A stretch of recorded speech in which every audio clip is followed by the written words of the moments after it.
Were there times that you felt like giving up? Yeah, every single year.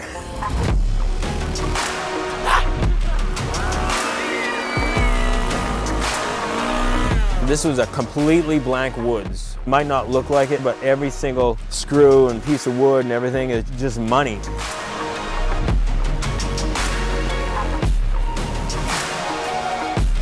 Once it's in your blood, man, it's hard to get out. But every night is different, every crowd is different. You never know what you're in for.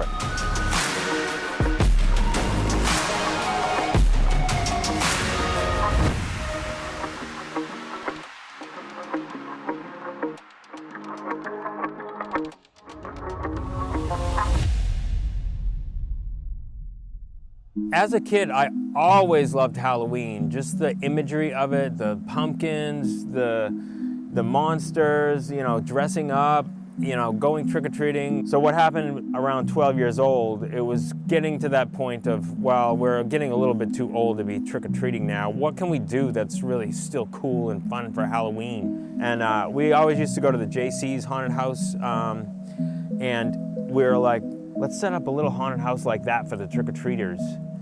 And so the reactions that we got from the kids and the parents were just priceless, even at that young age. And I just became really kind of addicted to scaring people. I guess that's pretty much the whole reason for this whole thing. I would just keep making little displays anywhere I could, my grandparents' house, parents' house, neighbors, and it was starting to get really like labor intensive, and you know, it would take up the whole entire month, and it would take, you know, a couple weeks to take down, and it was kicking them out of the garage and everything. So at one point I quit for 2 years. I sold all my props. It was like, oh, I'm done with this, you know, it's just too much work. But what happened when I purchased my own house in '99, I just started over from scratch, very small, just a few pumpkins out, and, you know, gravestones and stuff. And then the next year, it was a little bit more. And then the next year, I wanted to have this massive Halloween party. So I went full bore, creating all new props from scratch. And I wanted to make a giant 20-foot scarecrow. And my yard was very small, so I designed it, and it had this big, it was heavy as hell, this big block and tackle, hoisting it up into the tree. And then, you know, had this awesome Halloween party with a band and everything, and everyone loved it. But I noticed I had something special going on when people would just come to a screeching halt in front of my house because they saw the scarecrow, and they'd get out and take pictures and everything. I'm like, oh wow, this is really making an impact on people. And there was lines down the block for trick-or-treat, and people would bust their kids in from other states and trick-or-treat in my neighborhood, and all the neighbors would run out of candy in 5 minutes.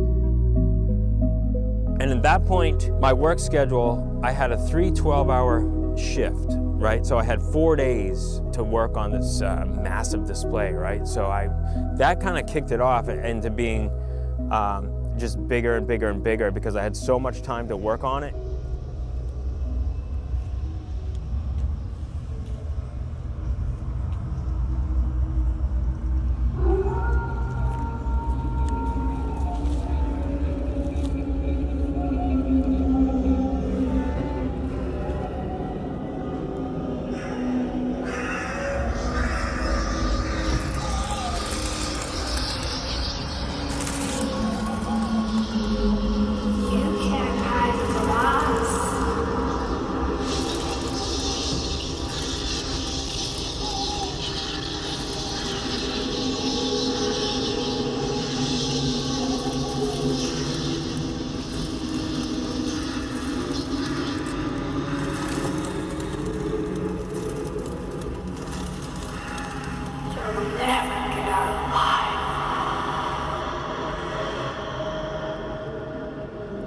After a while, I could see that the crowds were growing so much that I needed to start planning for the future, or I would totally get shut down. I mean, we had to apply for permits to shut down the street and all this stuff. And one of the main things that kind of forced me into making this a business was getting my homeowner's insurance canceled, because the insurer had come to the haunt, and the next year when I went to apply for my event permit, she's like, These type of things are for weddings and parties. They're not for like thousands of people going into your yard. And I'm like, oh my God, now it's a week before Halloween. Where the hell am I gonna get insurance? So I'm like calling around all over the place trying to get insurance just for this home haunt for 2 days, you know?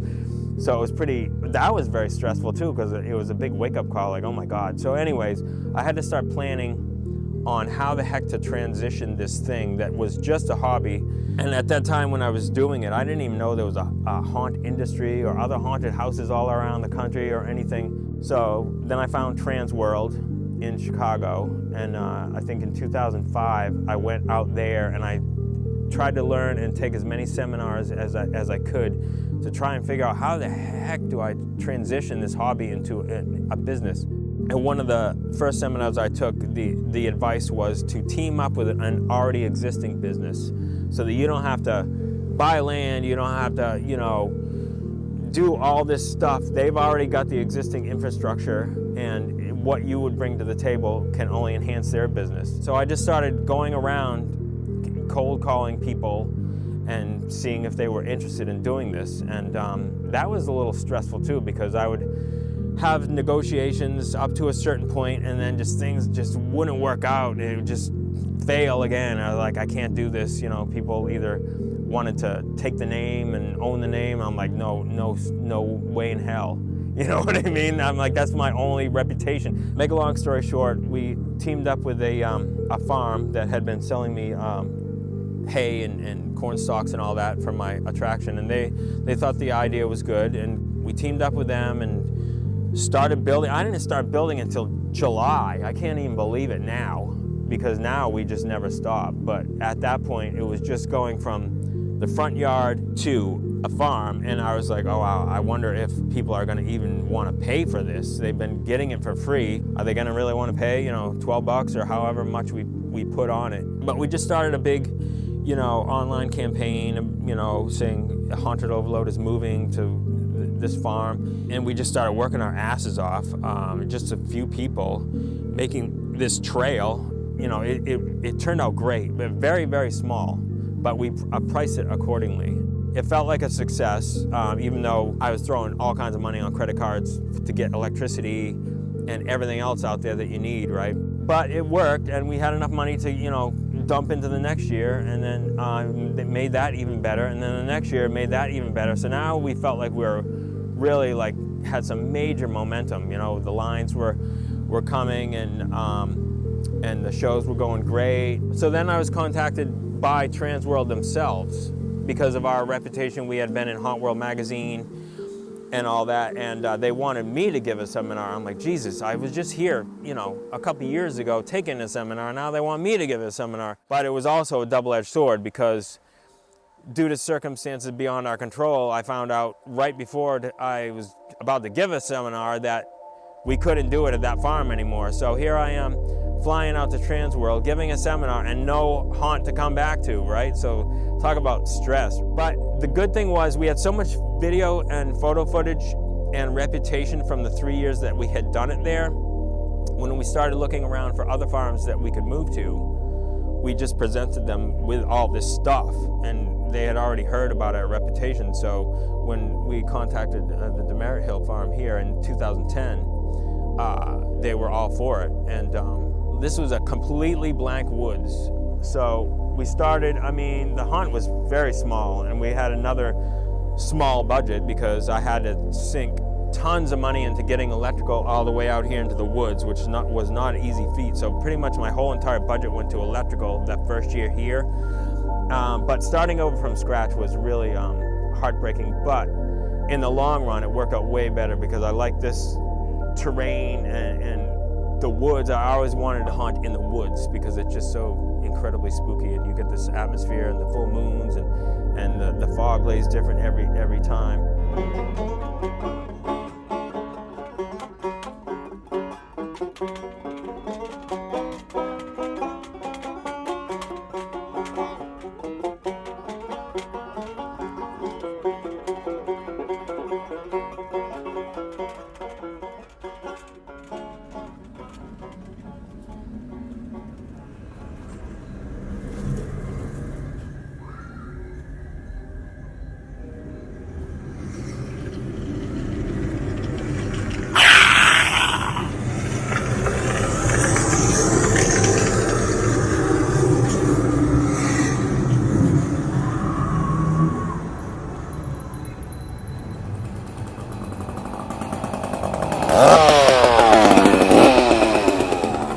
I joined the Army right out of high school, and having that experience definitely is something to compare. I mean, doing this haunt is harder than that.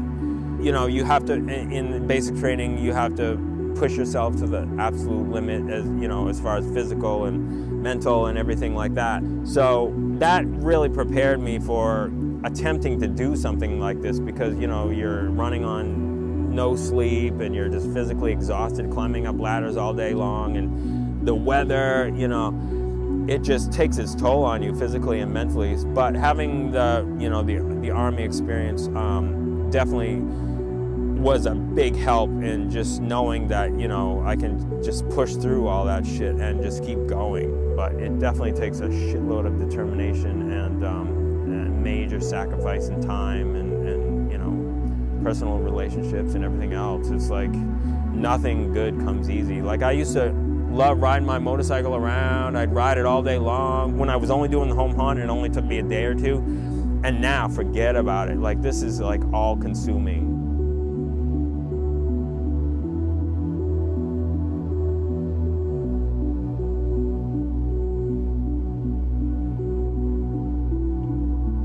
If you're in it for the money, you're definitely in it for the wrong reasons. Like, I never got into this for the money. It was always my passion for Halloween and scaring people. So if you're like, oh, I'm gonna start a haunted house and make all kinds of money and you know, it's gonna be great, it's not gonna work, man, because it's not a get rich quick scheme, and it's just, you just have to keep pushing through. And the money is good after a while, after many years of doing it and being able to get revenue enough to continue and, you know, improve. But if you're in it for the money, then you're in the wrong business. So were there times that you felt like giving up? Yeah, every single year. I mean, there's definitely times when you're just like completely drained, physically and mentally, where you're like, is this really worth it? And I'm like, this is horrible. I feel horrible. Why do I need to put myself through this? You know, when we lost the first farm, I'm like, oh my God, you know, most haunts don't survive this. You know, just having the rug pulled out from under you, you know, oh my God, do we have the stamina to start all over again? You know, at this level, people were already used to 3 years of improvements. Now we're starting from square one again. Are they gonna be like, oh, it's not as good as last year? So you always feel like giving up. But after like the hard times, and then it smooths out, and then you're able to reflect. I don't really get all that much enjoyment out of the season when it's running, because there's just so much stress and everything running this whole thing. I like scaring and everything, but I have to think about 10 million things, you know, things going wrong, and, you know, someone getting hurt, you know, things blowing out, and the show not turning out well. But then after the season is over and it goes well, then I'm able to finally relax and reflect and look at all the imagery and hear the stories and the fun times. And then I'm recharged, like, oh, okay, what can we do next year? You know what I mean?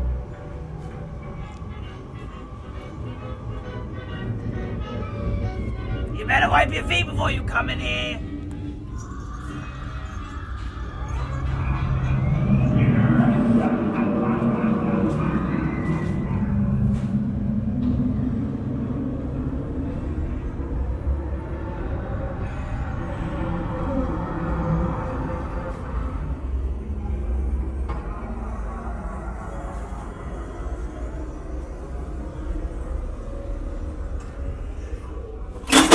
Every night is different, every crowd is different. You know, the weather, the way the fog hangs in the air, it's just a new experience every single night. You never know what you're in for. And sometimes it's really, really pleasantly surprising, like, wow, that was an awesome crowd. They were all screaming their heads off, you know.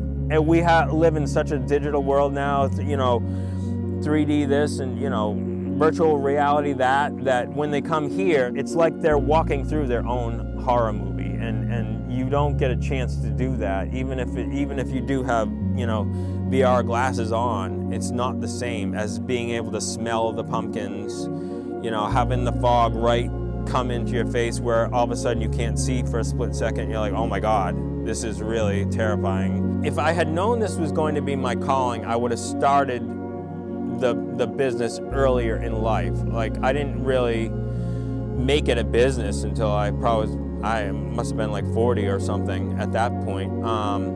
So I would have attempted to start it earlier in life, so I had more time to do it, you know what I mean? Now it's like time's running out, you know what I mean?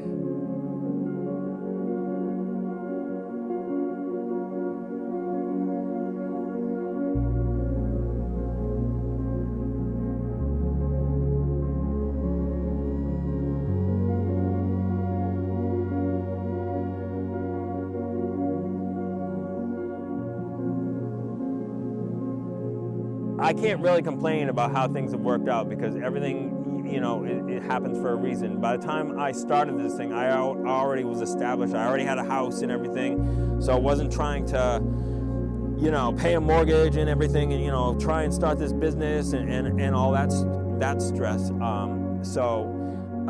Everything has worked out really well, so I can't really complain. And like I said, I still feel like we're in the early stages of this thing, and we've got a long ways to go.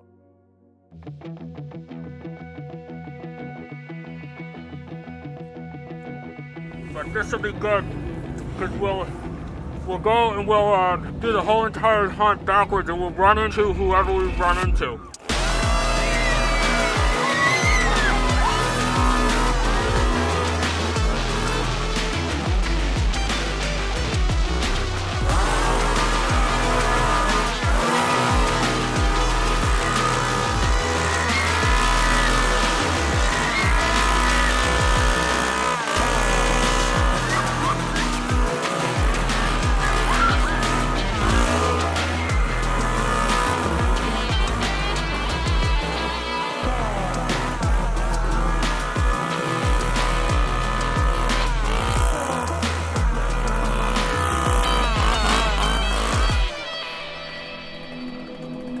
Advice to my younger self would be to just keep going no matter what, even though it just feels, you know, horrible at times, you know what I mean? It's definitely not all fun and games. But like I said, it's not a get-rich-quick scheme, so unless you have some other business or some other source of income, it's extremely hard to start a haunt. You see these places that either they get investors or they spend a ton of money their first year and then bam, they're gone because you don't make enough money back.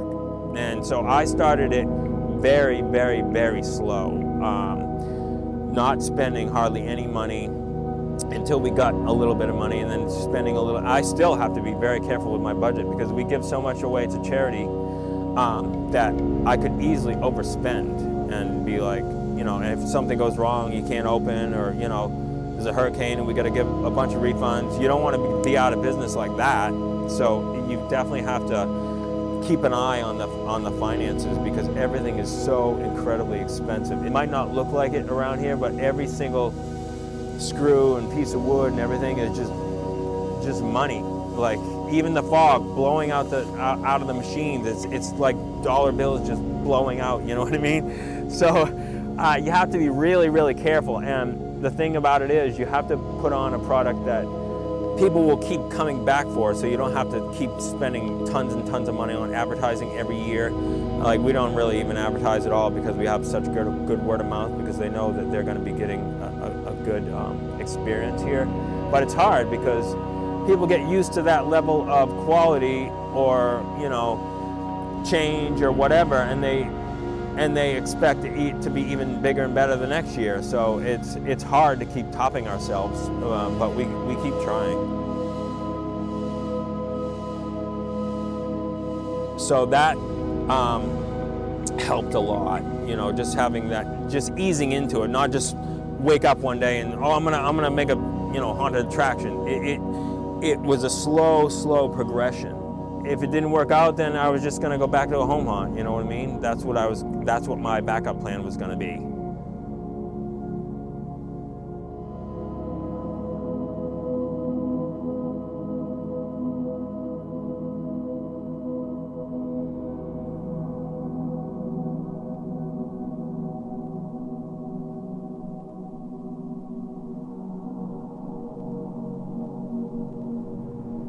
I would always get these things in the mail, you know, of the animal shelter, and be like, damn, I wish I could do more. I wish I could give more money or whatever.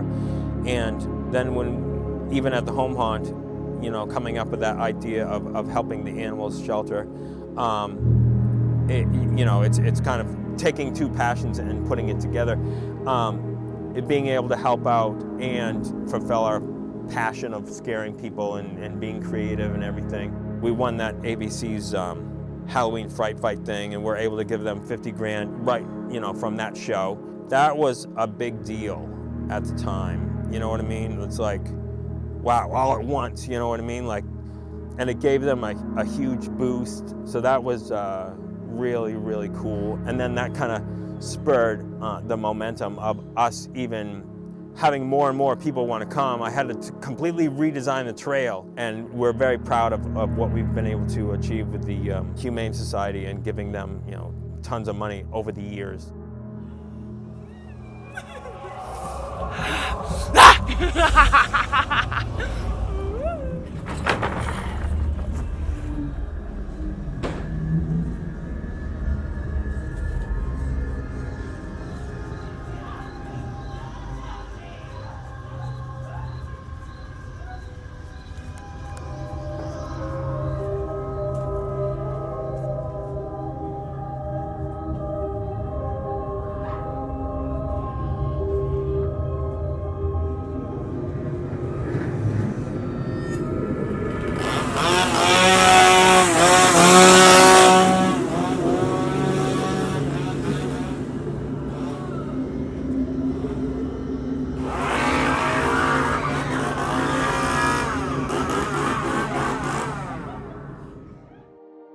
It's very scary going from no pressure whatsoever, home haunt, as opposed to, oh my God, people are going to be actually paying money, and if we don't produce a good show, it's like we're going to be done for.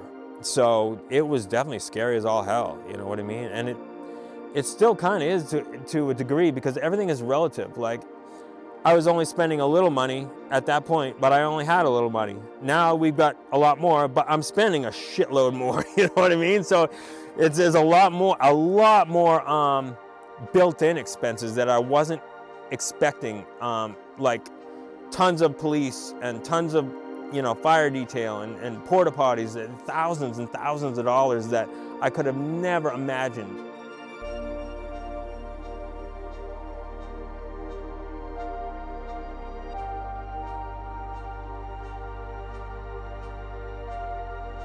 Doing something that will be remembered, you know, long after you're gone is I kind of think it is a measure of success. I'm not content for one thing, but my builders and actors aren't content either. They always want to improve their costumes and characters, and they're always thinking about what can they improve. We had the legendary haunt tour come through twice so far.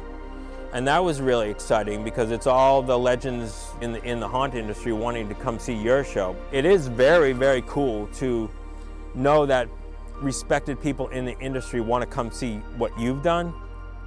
So that's a really cool feeling. I still feel like we're just beginning, you know what I mean? Like it all boils down to time and money, you know what I mean? Like, it took us 7 years to get a budget for this mansion, you know what I mean? 7 years of killing ourselves, making stuff out of sticks and everything else. You know, when we came here, like I said, we had no budget. So I was literally making stuff out of sticks, big teepees of sticks and big monsters with just nothing but sticks on them. We could have never done anything like this starting out. You know, this is getting pretty old now, but you know, the building we just built cost a bloody fortune, you know, in lumber and just materials and roofing and just everything. So it's just building upon what you've done already. It won't make me sad that, you know, I'll have to leave it behind someday, because we're making the memories and the images now to be enjoyed in the future. I mean, the photos and videos are going to be circulating for long after we're dead, you know. It's just a really cool feeling.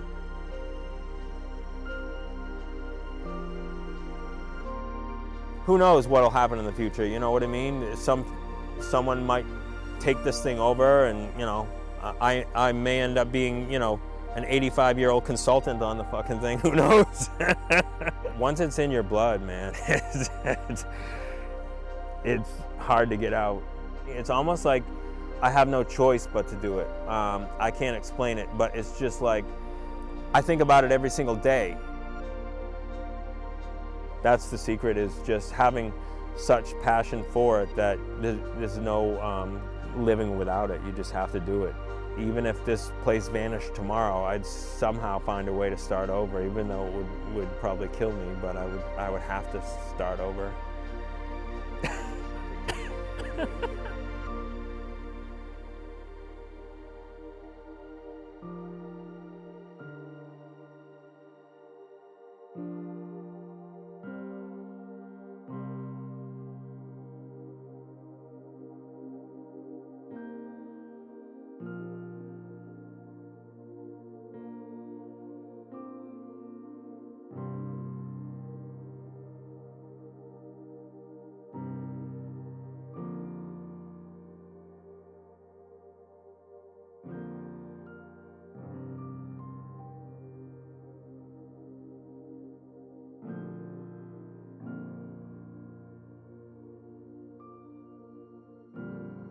It seems like sometimes everything is a struggle, whether it's trying to find a piece of string or, you know, whatever it is. It's just sometimes everything is a struggle.